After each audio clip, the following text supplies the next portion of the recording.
नमस्कार दोस्तों, आज आपका स्वागत है अपने YouTube चैनल मीमांसा एक्सीलेंट एकेडमी पर, जिसमें आज वीडियो में भारत के भूगोल यानी भारत का भौगोलिक स्थिति से संबंधित है।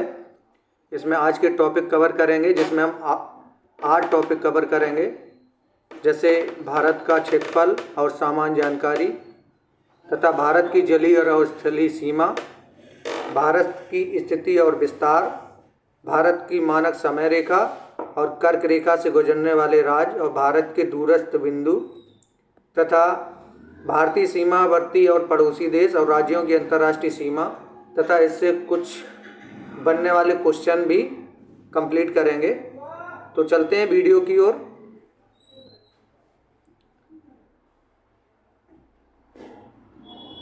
सबसे पहले भारत का क्षेत्रफल और उसकी सामान्य जानकारी के बारे में बात करते हैं।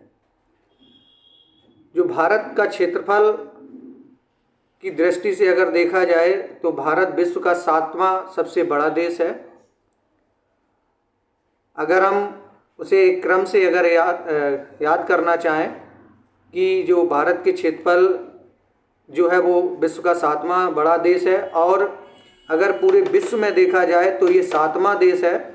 और सबसे पहला बड़ा देश क्षेत्रफल की दृष्टि से कौन सा है तो रूस है। उसके बाद हमारा कनाडा, नेक्स्ट है चीन, उससे फिर अमेरिका, उसके बाद ब्राज़ील, फिर ऑस्ट्रेलिया, और हमारा 7वें नंबर पे जाता है भारत। अगर हम इसे ट्रिक के माध्यम से अगर जानना चाहें तो जो हमारी ट्रिक है, रुक चीन अब आ भारत, रुक चीन अब आ भारत। तो यह इस प्रकार की ट्रिक है कि अगर कहीं भी प्रश्न में एक क्रम से रूप में पूछा जाए कि सबसे बड़ा देश कौन सा क्षेत्रफल की दृष्टि से, तो इसमें आपको क्रम याद रहेगा। जैसे रुक चीन अब आ भारत, तो रुक यानी रुक, रू मीन्स होता है रुक रूस, और का मीन्स कनाडा, और चीन, उसके बाद चीन, अब मीन्स आ मीन्स होता अमेरिका, और बा मीन्स ब्राज़ील, और आ बड़ा है इसकी मीन्स ऑस्ट्रेलिया, और लास्ट में आता हमारा भारत। तो अगर इस प्रकार देखें तो भारत का क्षेत्रफल जो है विश्व में 7वां स्थान है, और सबसे बड़ा देश जो क्षेत्रफल की दृष्टि से विश्व में रूस रहेगा। चलिए नेक्स्ट पॉइंट की ओर चलते हैं कि अगर जनसंख्या की दृष्टि से भारत को देखें तो भारत एक विश्व में दूसरा सबसे बड़ा देश है, और पहले स्थान पर जनसंख्या की दृष्टि से हमारा चीन है। अगर हम इसको क्रम से 3 अगर इसमें देखें तो सबसे बड़ा हमारा जनसंख्या की दृष्टि से चीन हो जाएगा, उसके बाद भारत, उसके बाद हमारा अमेरिका हो जाएगा। इस प्रकार से जो जनसंख्या की दृष्टि से है भारत विश्व का दूसरा सबसे बड़ा देश है। चलिए अब देख लेते हैं कि भारत का क्षेत्रफल संपूर्ण विश्व के क्षेत्रफल का कितने प्रतिशत है। तो यह जो भारत का क्षेत्रफल है संपूर्ण विश्व के क्षेत्रफल का 2.42% है, यानी 2.42% है। और इसकी अगर जनसंख्या की बात करें विश्व में, तो विश्व की जनसंख्या के अकॉर्डिंग इसका जो है वो 17.5 है, यानी 17.5%, 17.5%। अच्छा, ये जो जनगणना है ये 2011 के अनुसार इसका आंकड़ा है। अगर हम यहीं पर भारत के क्षेत्रफल अगर बात करें कि भारत का क्षेत्रफल है कितना, तो कहीं कहीं देखने को मिलता आपको है कि 32.8, यानी अगर टोटल बात की जाए तो भारत का क्षेत्रफल जो है 32,87,263 वर्ग किलोमीटर है। अब हम एक मैप के अनुसार इसमें हम देखते हैं, जो अपने भारत का मैप है इसमें, तो ऊपर सबसे हमारा उत्तर है और नीचे दक्षिण है। अगर पूछी जाए कि उत्तर से दक्षिण की लंबाई कितनी है, यानी जो पूरा विस्तार है उत्तर से दक्षिण तक, तो वो हमारा कितना हो जाएगा, वो हो जाएगा 3,214 वर्ग किलोमीटर, 3,214 किलोमीटर, यानी अगर 3214 किलोमीटर। अगर हम इसे पूर्व से पश्चिम की ओर देखें तो ये हमारा जो है वो पश्चिम है और ये पूर्व है। तो पूर्व से पश्चिम की अगर लंबाई विस्तार अगर देखें तो वो कितना है हमारा 2,933 किलोमीटर है। इस प्रकार से ये भारत का क्षेत्रफल और भारत के बारे में, स्थिति के बारे में थोड़ी सामान्य जानकारी आपके सामने रही। ये बहुत ही महत्वपूर्ण है और इस वीडियो में आपको स्किप ना करें, इस वीडियो को पूरे ही महत्वपूर्ण प्रश्न मिलेंगे और भारत की पूरे ही जानकारी मिलेगी, जिसमें क्षेत्रफल, सामान्य जानकारी और उसके आसपास की जितनी भी एरिया है इस वीडियो से हम कवर करेंगे। तो प्लीज़ इसे स्किप ना करें और पूरा वीडियो देखें। इससे बनने वाले सभी प्रश्न कहीं से भी हों, इस आपको थ्योरी क्लास में पूरे प्रश्नों की आंसर मिल सकते हैं। चलिए, अब अभी हमने देखा भारत का क्षेत्रफल और उसकी सामान्य जानकारी। अब हम देखते हैं भारत का जलीय और स्थलीय सीमा, यानी जो भारत की जलीय और स्थलीय सीमा कितनी है, कौन सी लगती है, ये आपको इस वीडियो में आपके सामने। सबसे पहले हम देख लेते हैं कि भारत की जो स्थलीय सीमा है वो 15,200 किलोमीटर है। भारत की स्थलीय सीमा की बात करें तो 15,200 किलोमीटर है। तो स्थलीय सीमा कौन सी है? हमारे यहाँ गुजरात से ऊपर उत्तर की ओर चलते हुए पश्चिम उत्तरी की ओर, उसके बाद अपने पूर्व की ओर, और यहाँ लास्ट बांग्लादेश म्यांमार तक अगर देखें तो यहाँ हमारी स्थलीय सीमा लगती है, जो जिसकी विस्तार कितना है 15,200 किलोमीटर।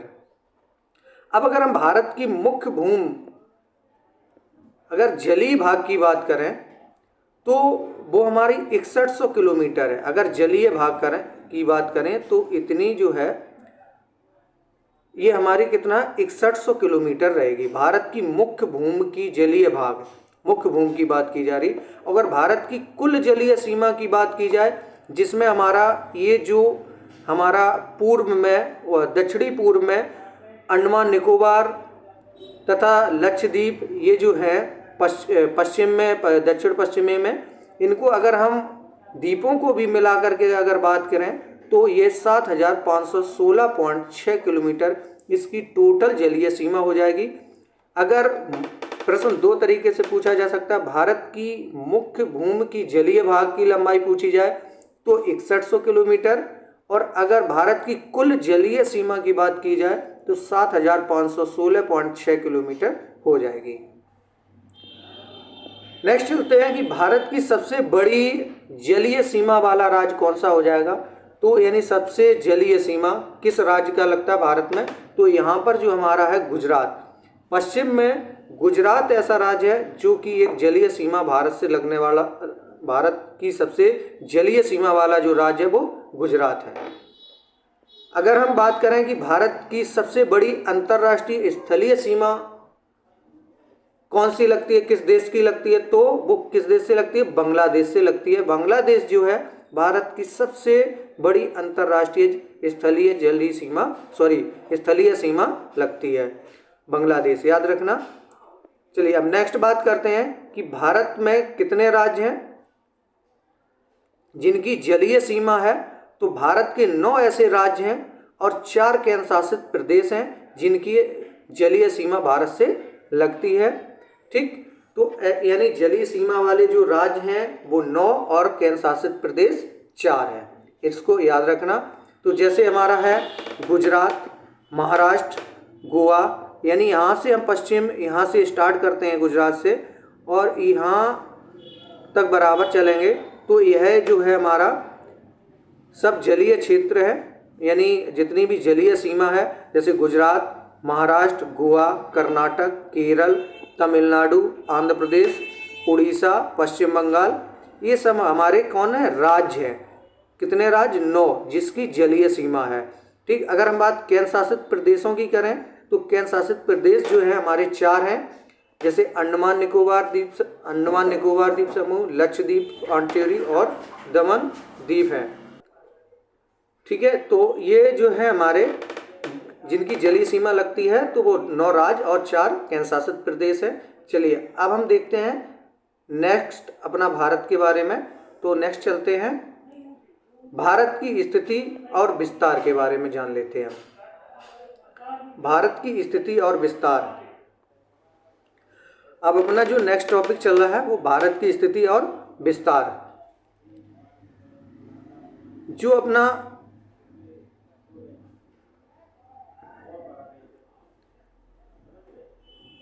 जो अपना भारत है यानी भारत का मुख्य भाग, अगर यहाँ पे हम देखते हैं कि जो 8 के बाद ये ऊपर जो बिंदी रखी हुई होती है इसे अंश या डिग्री कहते हैं, और जो 4 के बाद ये एरो जो बना होता है इसे हम मिनट कहते हैं।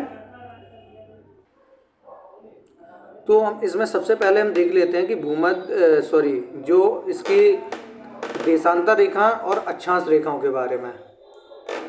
जो अपने विश्व पर जो रेखाएं खींची हैं ये सब काल्पनिक रेखाएं हैं, यह कोई वास्तविक रेखाएं नहीं है। तो जिसमें हमारा जो भारत है वो यहाँ पर है, जो कि एक कर्क रेखा के बीचों बीच से गुजरता है भारत की स्थिति में। ठीक, तो जो रेखाएं हैं, 2 प्रकार की रेखाएं हमारी काल्पनिक हैं, जो कि एक अक्षांश रेखाएं और देशांतर रेखाएं। अक्षांश रेखाएं हमारी कौन सी होती हैं? जो लैटिट्यूड होती हैं, यानी जिसे हम लेटी हुई रेखाएं बोलते हैं उसे हम अक्षांश रेखाएं कहते हैं। इस प्रकार से ये जो है हमारी ये अक्षांश रेखाएं हैं। और जो लॉन्गिट्यूड लाइन्स होती हैं उन्हें हम देशांतर रेखाएं कहते हैं, जो कि खड़ी रेखाएं होती हैं इस प्रकार की। ठीक है, इस प्रकार की, तो उन्हें हम देशांतर रेखाएं कहते हैं। चलिए अब बात करते हैं कि जो अपना भारत है वो किस गोलार्ध में स्थित है। देखिए, अगर इस विश्व के मैप में अगर देखें तो सबसे ऊपर जो है वो उत्तरी, नीचे दक्षिणी होता है, और इधर पूर्वी होगा और इधर पश्चिमी होगा। ठीक, इस प्रकार से अब अपने भारत की स्थिति के बारे में बात करते हैं। तो ये हमारा भारत है, और विश्व के जो बीचों बीच से ये रेखा है ये अक्षांश रेखा है। इसे हम क्या कहते हैं? भूमध्य रेखा या विषुवत रेखा, जिसे हम 0 डिग्री से प्रदर्शित करते हैं। ठीक, इसके बाद जो हमारे उत्तरी ओर यानी जो उत्तर की ओर है उसे हम कर्क रेखा कहते हैं, जो 23.5 अंश नॉर्थ है, यानी उत्तरी नॉर्थ बोलेंगे, 23.5 अंश नॉर्थ। और जो भूमध्य रेखा की नीचे रेखा है उसे हम बोलते हैं मकर रेखा, 23.5 अंश मकर रेखा साउथ। ठीक, यह दक्षिणी रेखा है। अब हम केवल अपनी बात करते हैं भारत के बारे में। तो जो भारत है वो कर्क रेखा के बीचों बीच, यानी भारत के बीचों बीच से कर्क रेखा गुजरी हुई है, और यह विषुवत रेखा जो होती है वहाँ से हम किसी भी दिशा का मूल्यांकन करते हैं। तो जो कर्क रेखा है वो उत्तरी है, और भारत की स्थिति भी इसी प्रकार से उत्तरी ही होगी, क्योंकि यह जो कर्क भूमध्य रेखा के उत्तर दिशा में स्थित है। इसलिए इसे हम किस गोलार्ध में बोलेंगे? उत्तरी पूर्वी गोलार्ध में, क्योंकि यहाँ ये हमारी जो है देशांतर रेखा है और यह अक्षांश रेखा है। तो इस प्रकार से ये जो हमारी स्थिति बनती है यहाँ पर, तो ये उत्तर पूर्वी स्थिति है। इस वजह से भारत की जो स्थिति हो जाएगी वो उत्तरी पूर्वी गोलार्ध हो जाएगी। ठीक, उत्तरी पूर्वी देशांतर की स्थिति में इसे माना जाता है। ठीक, यह एक काल्पनिक रेखा है सभी।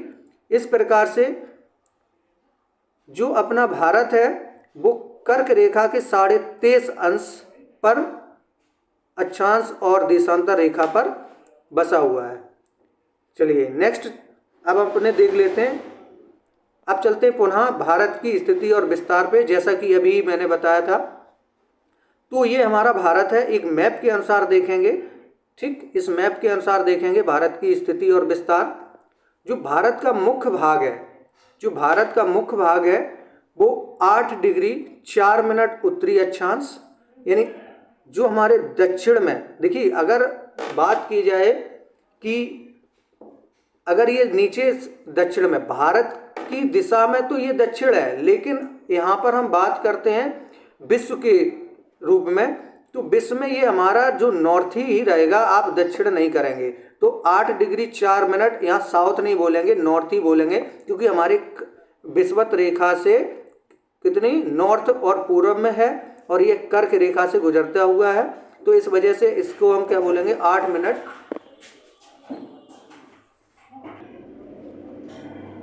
और अब बात करते हैं, ये हमारा हो गया 37 डिग्री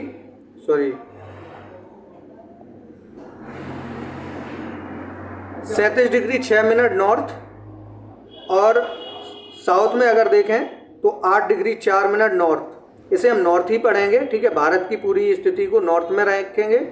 और अब हम देखते हैं पूरब और पश्चिम में, तो इसे ईस्ट में रखते हैं। तो हमारा जो विस्तार इसका है 68 डिग्री 7 मिनट पूर्वी और 97 डिग्री 25 यानी 25 पूर्वी।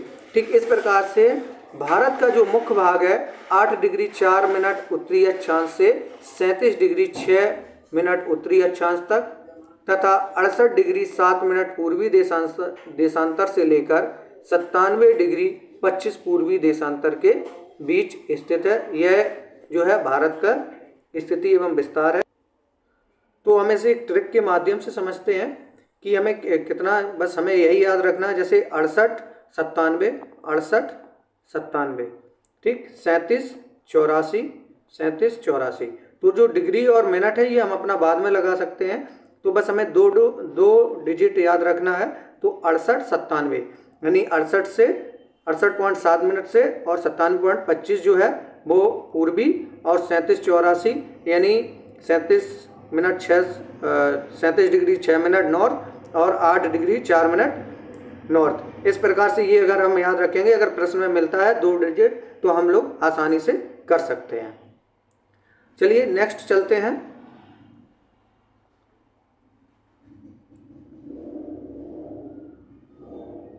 ग्रीनविच माध्य समय, ठीक, ग्रीनविच मीन टाइम यानी जो भारत का मानक समय होता है उसे हम ग्रीनविच माध्यम के समय यानी ग्रीनविच माध्य समय के अनुसार ही जानते हैं। जो ग्रीनविच लाइन होती है उसके अकॉर्डिंग ही टाइम का बंटवारा होता है। इस प्रकार से इसे हम जानेंगे।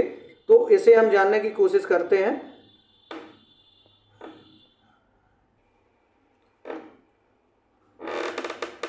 ठीक है, तो ये ग्रीनविच मीन टाइम से ज्ञात करते हैं टाइम को। अब हम समझते हैं इसको। ठीक है, तो ये जो हमारी रेखा है ये देशांतर रेखा है, इसके अकॉर्डिंग ही हम टाइम को मैं देखते हैं कि इसका कैसे मूल्यांकन करते हैं। एक उदाहरण के तौर पे हम देख लेते हैं कि यह जो हमारी देशांतर रेखा है ये 0 डिग्री है। अब 0 डिग्री के अगर हम दाएं चलते हैं, ठीक है, अगर इस ओर चलेंगे तो ये प्लस के ओर प्लस टाइमिंग में जाएगा और अगर हम इस तरफ चलते हैं तो ये माइनस में जाएगा। ठीक है, तो यह एक हमारी एक 0 डिग्री है। तो इस हिसाब से हम इसको देखते चलते हैं। ठीक है, तो इसमें क्या होगा, जब हमारा यहाँ से जब हम इस ओर चलेंगे, माना कि जैसे हमारा यहाँ 12 बजे हैं तो 12 के अगर हम प्लस में चलेंगे तो इसमें जो डिग्री के जो देशांतर होते हैं उनके अनुसार मानक टाइम बढ़ेगा, वो हम आगे बताएंगे। जैसे इसमें आगे चलेंगे तो 1 बजेगा, 2 बजेंगे, 3 बजेंगे, 4, इस प्रकार से। और अगर हम इसे बाएं ओर अगर देखेंगे तो 12 से पहले का समय होगा, जैसे कि 11 बजेंगे, 10 बजेंगे, 9 बजेंगे, इस प्रकार से बिफोर में चलेंगे। ठीक है, इस प्रकार से। और आगे कब कौन सी डिग्री पे कितना बजेगा वो हम आगे कंप्लीट करते हैं। ठीक है, तो इस प्रकार से जो हमारे यहाँ से अगर पूरब की ओर चलेंगे तो वो हमारा प्लस में समय चलेगा और अगर यहाँ से इस देशांतर रेखा से अगर हम पश्चिम की ओर देखेंगे तो हमारा माइनस में टाइम चलेगा। ठीक है, इस प्रकार है। अच्छा, ऐसा क्यों होता है? क्योंकि हमारा जो सूर्य निकलता है, जो सूर्य पूरब की दिशा से ही निकलता है तो इसकी रोशनी सबसे पहले कहाँ पड़ेंगी, तो हमारे इस ओर पड़ेंगी। तो इस वजह से यहाँ पे जो टाइमिंग है वो प्लस में रहेगा और यहाँ इसकी जो सूर्य की ऊर्जा जो धूप पड़ेगी वो बाद में पड़ती है, तो इस प्रकार से यहाँ माइनस में रहेगा। ठीक, अब टाइमिंग के अकॉर्डिंग हम इसको देख लेते हैं कि जो समय है वो जीएमटी के आधार पर आकलन किया जाता है। ठीक, अगर हम 1 डिग्री अगर चलते हैं देशांतर रेखा, यानी हम यहाँ से यहाँ इधर अगर चलते हैं तो वो 4 मिनट चलते हैं। कितना? एक देशांतर रेखा में हम 4 मिनट आगे बढ़ जाते हैं। अगर हम माना कि 15 डिग्री अगर हम उस देशांतर रेखा के 15 डिग्री अगर चले तो हम यानी कितना चल जाएंगे, 60 मिनट अर्थात 1 घंटा। तो इस प्रकार से हम समय का आकलन करते हैं। तो हम इस प्रकार से जो ये हमारी देशांतर रेखा है वो 0 डिग्री है। माना कि जैसे हमारा रात में यहाँ 12 बज रहा है, ठीक है, जब 12 बज रहा होगा रात का, तो जब यानी माना कि हम 15 डिग्री इधर आगे चले तो हमारा कितना आगे रात में, जैसे माना कि 15 डिग्री आगे बढ़े तो हमारा 1 बजेगा वहाँ पर। अगर हम 30 डिग्री इस प्रकार से बढ़े तब वहाँ 2 बज जाएगा, ठीक है। इस प्रकार से अगर 45 डिग्री बढ़े तो हमारा कितना 3 बज जाएगा। इस प्रकार से हमारा टाइम, अगर हम यहाँ से इस ओर अगर चलते हैं पश्चिम की ओर, तो अगर हम 15 डिग्री बढ़ते हैं तो 11 बजेगा, 30 बढ़ेंगे तो 10 बजेगा। इस प्रकार से आगे बढ़ते हैं, तो इस प्रकार से हमारा जो है टाइम का आकलन करते हैं, ठीक है। ठीक है, तो मुझे विश्वास है कि आप लोगों को सभी को समझ में आ गया होगा कि यानी जो हमारी ये 0 डिग्री देशांतर रेखा है, अगर हम इसके पूर्व में बढ़ेंगे तो हमारा टाइम आगे बढ़ेगा, और अगर हम इसके पश्चिम में देखते हैं तो यह हमारा माइनस में जाएगा। इस प्रकार से हम ग्रीनविच माध्य समय से अपने टाइम का आकलन करते हैं, ठीक। अब चलते हैं आगे, भारत की मानक समय रेखा रूप में। जो भारत की मानक समय रेखा है, जो भारत के अपने मानक समय रेखा कहाँ से देखी जाती है, तो वो भारत के इलाहाबाद के एक नैनी के समीप से गुजरने वाले 82.5 डिग्री जो है पूर्वी देशांतर के स्थानीय समय को भारत का मानक समय माना जाता है। अर्थात अगर भारत में मानक समय रेखा पूछी जाए तो वो कहाँ से गुजरती है, तो वो एक इलाहाबाद के नैनी के समीप से गुजरती है। तो वो कितनी डिग्री पे है, जैसे ये हमारी जो है यह एक मानक समय रेखा है जो कि 82 डिग्री 30 मिनट पूर्वी देशांतर, क्योंकि ये उत्तर है हमारा और ये पूर्वी है, तो यह इस वजह से पूर्वी यानी उत्तर पूर्वी की अगर बात कर रहे हैं, यहाँ ये हमारा उत्तर प्रदेश है, यहाँ से गुजरती है, तो इस प्रकार से हम पूर्वी देशांतर में मानेंगे। तो यह 82.5 डिग्री जो है एक स्थानीय समय को भारतीय मानक समय माना गया, 82.5 डिग्री, ठीक। ये पूछा भी जाता है। अब नेक्स्ट पॉइंट समझते हैं कि अगर पूछा जाए कि भारत की मानक समय रेखा GMT से, यानी जो अभी मैंने पीछे बताया था कि जो देशांतर 0 डिग्री से है वो GMT से, ठीक है, यानी ग्रीन मीडियन जो मीन टाइम होता है उससे कितने आगे है, तो वो 5.5 घंटे आगे है। क्योंकि यह देशांतर पे अगर देखें तो यह देशांतर के अनुसार 82.5 है, इस प्रकार से ये 5.5 घंटे आगे है, ठीक। अच्छा, ये हम देख लेते हैं कि जो भारत की मानक समय रेखा है कौन कौन राज्य से गुजरती है, तो वो हमारे उत्तर प्रदेश यानी 5 राज्यों से गुजरेगी, उत्तर प्रदेश, मध्य प्रदेश, छत्तीसगढ़, उड़ीसा और आंध्र प्रदेश। उत्तर प्रदेश, मध्य प्रदेश, छत्तीसगढ़, उड़ीसा और आंध्र प्रदेश, ठीक। यह जो है 5 राज्यों से होकर गुजरती है और यह 82.5 डिग्री यानी 82 डिग्री 30 मिनट पूर्वी देशांतर रेखा के साथ से होकर गुजरती है, इसे याद रखना। चलिए आज का वीडियो हम यहीं समाप्त करते हैं क्योंकि वीडियो लंबी हो जाती। तो अब देखते हैं इसी का कल दूसरा भाग, तो आप लोग बने रहिए हमारे YouTube चैनल पर, ठीक। मिलते हैं कल के लिए, तब तक के लिए जय हिंद, जय भारत।